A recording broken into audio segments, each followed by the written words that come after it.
It is the 7th of August, 2014. Inside the largest dam in Iraq, the machines never stop. Somewhere below the waterline, in a tunnel that runs the length of the structure, drills are turning. Pumps are pushing wet cement into the rock, the way they have every single day for almost 30 years. And then the men running those machines look up. Word is coming down the valley. Fighters are moving on the dam, and the soldiers guarding it are pulling back. One by one, the engineers put down their tools. They walk out. 1,500 of them, with their families, leave the dam behind. And for the first time since the reservoir was filled, the machines go quiet. Here is the part that almost nobody outside this valley understood at the time. This was not a power plant you could simply switch off and walk away from.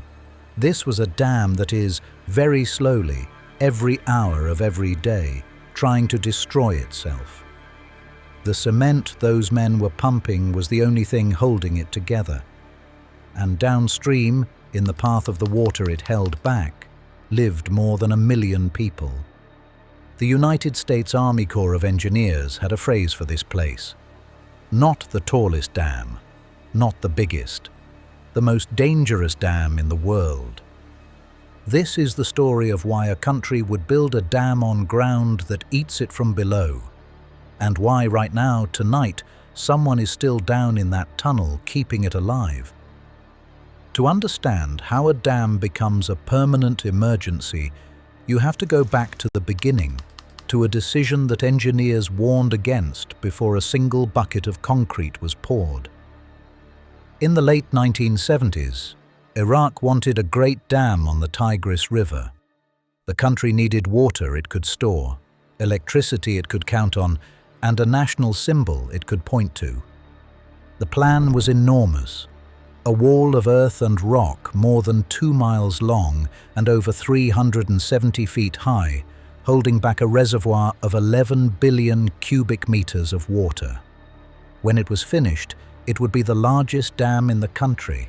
They broke ground in 1981, and they called it the Saddam Dam. The work went to a consortium of German and Italian firms, led by a company called Hochtief, with a specialist brought in just for the grouting. These were not amateurs. They had built dams all over the world. And when their geologists looked at the ground they were being asked to build on, they saw a problem that no amount of concrete could fully fix. The rock under the Mosul Dam is not solid. It is a layered cake of gypsum, marl, and limestone. And gypsum has a property that makes engineers deeply uneasy. It dissolves in water. Not over millions of years, the way most rock slowly wears away. Gypsum dissolves quickly enough to matter inside a single human lifetime. You are building a wall to hold back a lake, and the floor you are setting it on will, the moment that lake exists, begin to melt. The consultants brought in to advise the project said so directly. The site was risky. If you build here, they warned, the foundation will have to be injected with grout, continually as routine maintenance, essentially forever.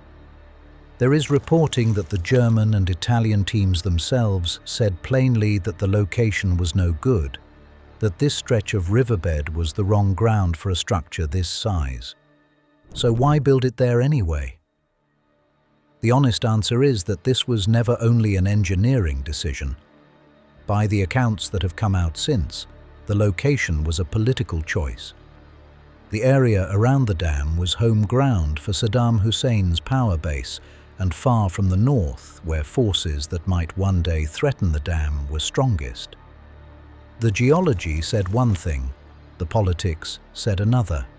The politics won. And so they built a dam, correctly, carefully, expensively, on a foundation that everyone involved knew was quietly soluble. The power station came online in July of 1986. The reservoir filled. The Tigris backed up behind that enormous wall of earth, and almost immediately, the ground began to do exactly what the geologists had promised it would do. The water found the gypsum, and the gypsum began to disappear. To see why that sentence, "the gypsum began to disappear," is so frightening to an engineer, you need to understand what is actually happening in the rock beneath this dam. Think about the difference between limestone and gypsum. Limestone forms caves too. Given enough water and enough time, it dissolves into the sinkholes and caverns you find under a lot of the world. But limestone is patient. It takes many thousands of years. Gypsum is not patient. By one measure, gypsum dissolves in water around 200 times faster than limestone. The same process that takes a geological age in limestone can happen under a dam in a matter of years. Now add pressure. A reservoir of 11 billion cubic meters pushes down and out with tremendous force. That pressure drives water into every crack and seam in the foundation. The water moving through the gypsum dissolves it and carries it away, grain by grain, in solution. And here is the cruel part, the trap built into the physics. Every time the water dissolves a little gypsum, it opens up a slightly larger channel. A larger channel lets more water through. More water dissolves more gypsum faster, which opens a larger channel still. Engineers have a name for this kind of process: a positive feedback loop. The damage does not hold steady. It accelerates. The hole, in effect, digs itself. Left alone, a small seep becomes a channel becomes a void, and a void under a dam is exactly where catastrophes are born. When they first filled the reservoir in 1986, the dam was already leaking. By one account, water was moving through the foundation at around 800 liters every second. That is enough to fill an Olympic swimming pool every hour, not flowing over the top of the dam, but through the ground beneath it, dissolving the dam's own footing as it went. So how do you stop a foundation from melting? You cannot replace it. The dam is already sitting on top of it. What the engineers did instead was build something that has very few equals anywhere in the world: a permanent, around-the-clock life support system buried inside the structure. Running along the base of the dam is a tunnel called a grouting gallery. From inside that tunnel, crews drill holes down into the foundation. Into each hole, they lower a kind of inflatable rubber plug called a packer to seal it. And then they pump. They push a mixture of cement, sand, a clay called bentonite, and water, a grout, down into the rock under high pressure. The grout flows into the cracks and the dissolving voids and the open seams, and it sets, filling the gaps the water has been carving out. They keep pumping into each hole until the rock will not take any more, until it reaches what they call refusal. Then they move to the next hole.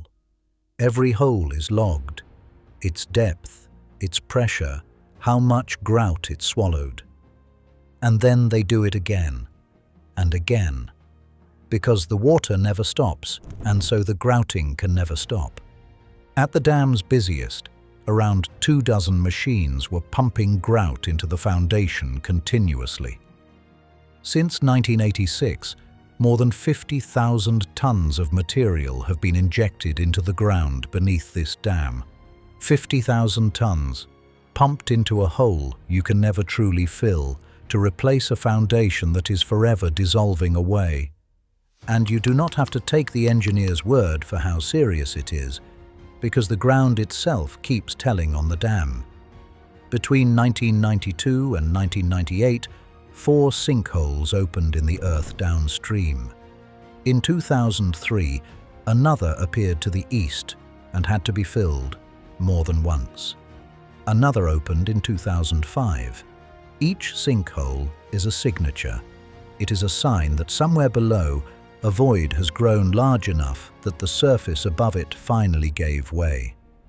At one point, the men running the dam grew worried enough that they deliberately lowered the level of the reservoir, holding back less water, just to take some of the pressure off the foundation.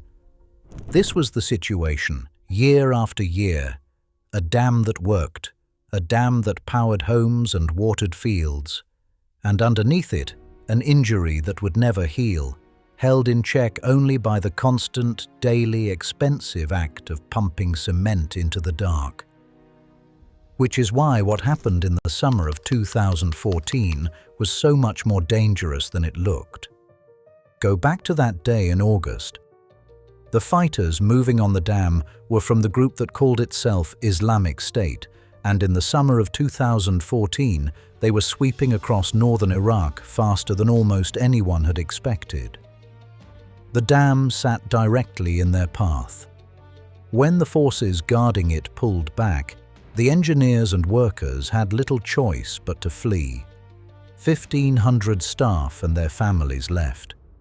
The people who knew how to keep this dam alive were scattered, and many of them would go months, by some accounts more than 5 months, without being paid. And for a stretch of that period, the grouting stopped. The machines that had run almost every day since 1986 fell silent. Exactly how long is debated. By some accounts, the grouting was interrupted for around 45 days. That may not sound like much. But remember the feedback loop. Remember that the damage accelerates. Engineers studying this dam have warned that even a pause of just 10 days can be enough to let cavities open up and grow. Now, imagine weeks, with no one drilling, no one pumping, and a full reservoir pressing down the entire time. This is why the fight for the Mosul Dam became, very quickly, one of the most urgent operations of that whole war. It was not only that no one wanted a structure like this in the hands of Islamic State. It was that the dam itself could not be left untended for long without becoming a threat all on its own. Within about 10 days, Iraqi and Kurdish forces, backed by American air power, retook it. The engineers came back. The pumps started again. But the question that Operation raised never really went away. What exactly was everyone so afraid of? What happens if this dam is not saved from itself? If one day the grouting loses the race against the water and the foundation finally gives?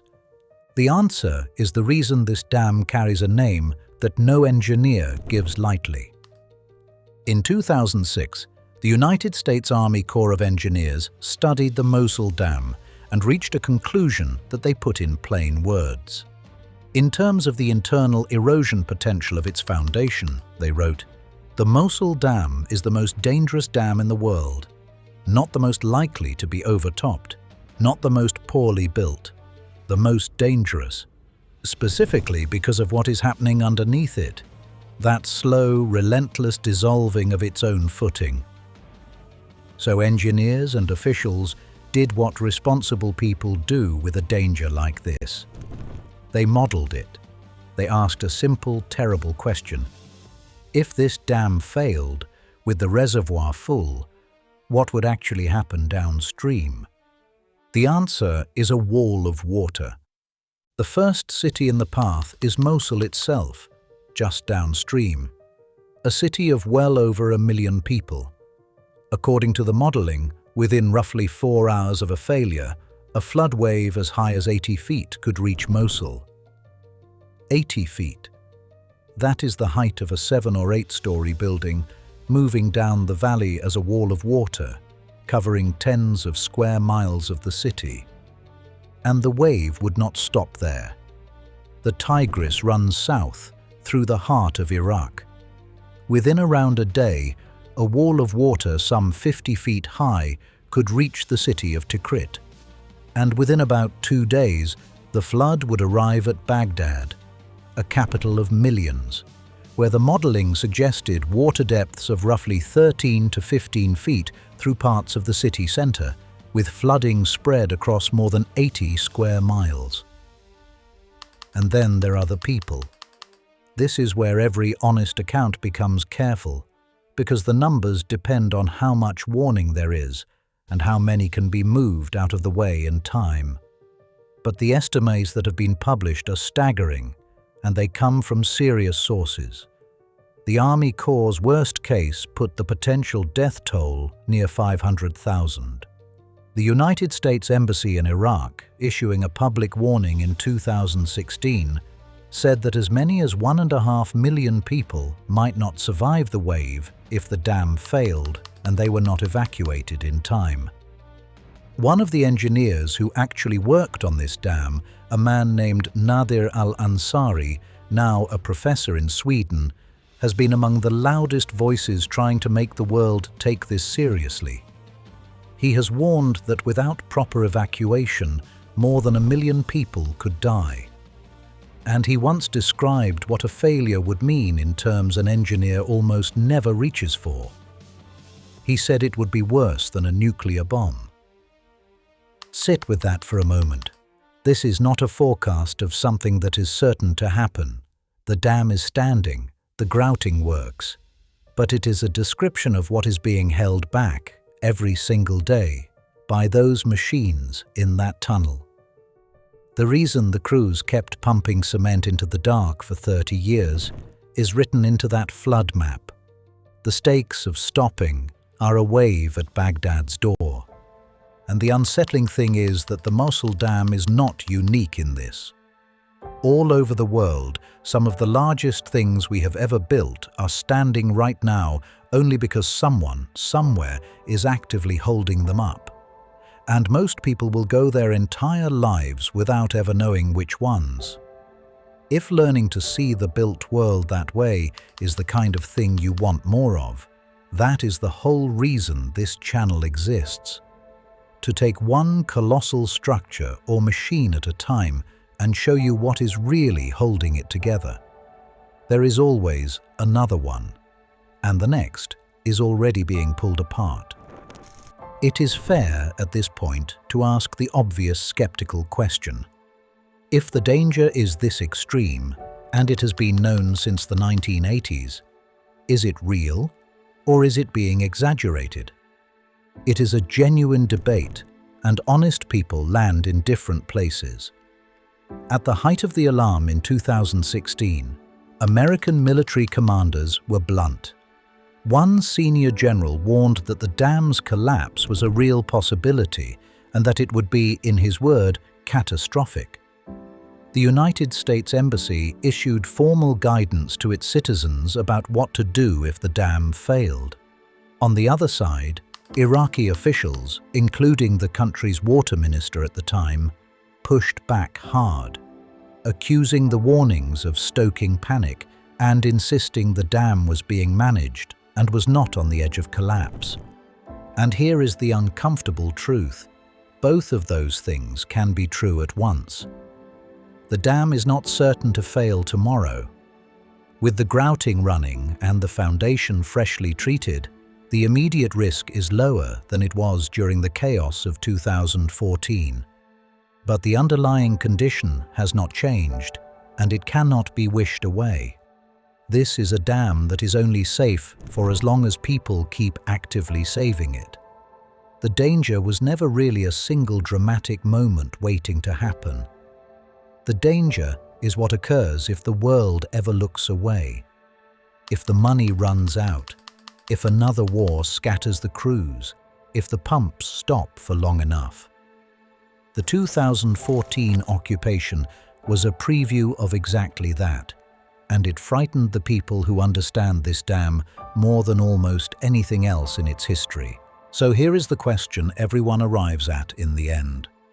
If this dam is that dangerous and everyone has known for decades, why hasn't someone simply fixed it properly, permanently, and ended the whole nightmare?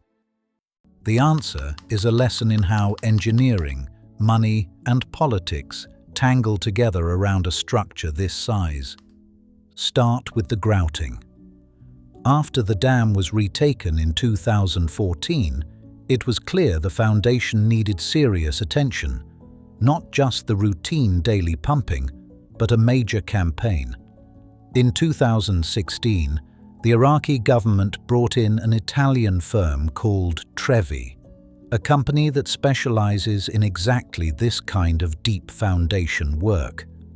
The contract was worth hundreds of millions of euros. It began at around 273 million euros, and with an extension it climbed past 360 million. Because the dam sat in such a dangerous part of the country, the work crews were guarded by hundreds of Italian troops, deployed specifically to protect the engineers while they worked. And the work itself gives you a sense of the scale of the wound they were treating. Over the rehabilitation, crews drilled more than 5,000 boreholes into the foundation. The total length of all that drilling came to over 400 kilometers, 250 miles of holes bored down into the rock beneath a single dam. They injected on the order of 40,000 cubic meters of fresh grout. By the end, the foundation was tighter than it had been in years, and by the project's own testing, the great majority of the rock was sealed to a high standard. The patient was stabilized. But, and this is the heart of it, stabilized is not the same as cured.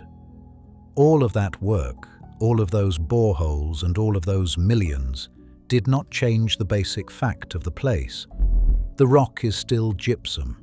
The water is still pressing down on it. The grout slows the dissolving. It does not end it. Trevi made the dam safer. It did not make the grouting unnecessary. The machines still have to run. So what would a real, permanent fix actually look like? Engineers have an answer, and it is enormous. Instead of forever injecting grout into a foundation that keeps dissolving, you would build a deep, solid barrier. A concrete cut-off wall, driven all the way down through the soluble rock, something like 67 meters deep, to physically seal the foundation off from the seeping water once and for all. It is a genuine solution, and the price attached to it has been estimated at somewhere between $3 and $5 billion with years of construction. That money has never been found. And so the permanent fix stays on paper and the daily grouting goes on, because keeping the dam on life support year after year is still cheaper and easier than truly curing it. There is one more chapter to this that almost feels like a dark joke. Back in the late 1980s, Iraq actually began building a second dam downstream at a place called Badoush. Its whole purpose was to be insurance, a structure that could catch and hold the flood if the Mosul dam ever let go, and shield the cities further south. It was a sensible plan. But then came the embargo of the 1990s. The building materials stopped arriving, and work on the Badoush Dam stopped with them. The backup was never finished, so the wave that the models describe, racing toward Mosul and Tikrit and Baghdad, has nothing standing in its way. The safety net was abandoned half-built, and it was never picked back up. The American soldiers and engineers who spent years on this problem had a name for it that says almost everything. They called the Mosul Dam the construction project that never ends, because that is precisely what it is. There is no ribbon cutting at the end of this story, no moment when the work is finished and everyone goes home. The grouting that began when the reservoir first filled in 1986 is, right now, still going on. Different crews, newer machines, the same endless task: drill, pump, refuse, move to the next hole and start again tomorrow. Because the water beneath the dam never takes a day off, and so neither can the people fighting it. It is worth stepping back to see what we actually built here. We took a river and we raised against it a wall of earth more than 2 miles long. We made it the largest dam in a nation, a source of power and water for millions. And we set it knowingly on ground that begins to dissolve the moment it gets wet. And then we agreed, as the price of that decision, to keep it alive by hand. Forever. Go back one last time to those men in August of 2014, putting down their tools and walking away as the fighters closed in, listening to the machines fall silent for the first time in nearly 30 years. They understood something that the flood maps only hint at. The Mosul Dam does not stand because it was built to last. It stands because somewhere down in that tunnel tonight, in the dark beneath all that water, a drill is still turning. And the day it stops, for good, is the day this story finally and terribly ends.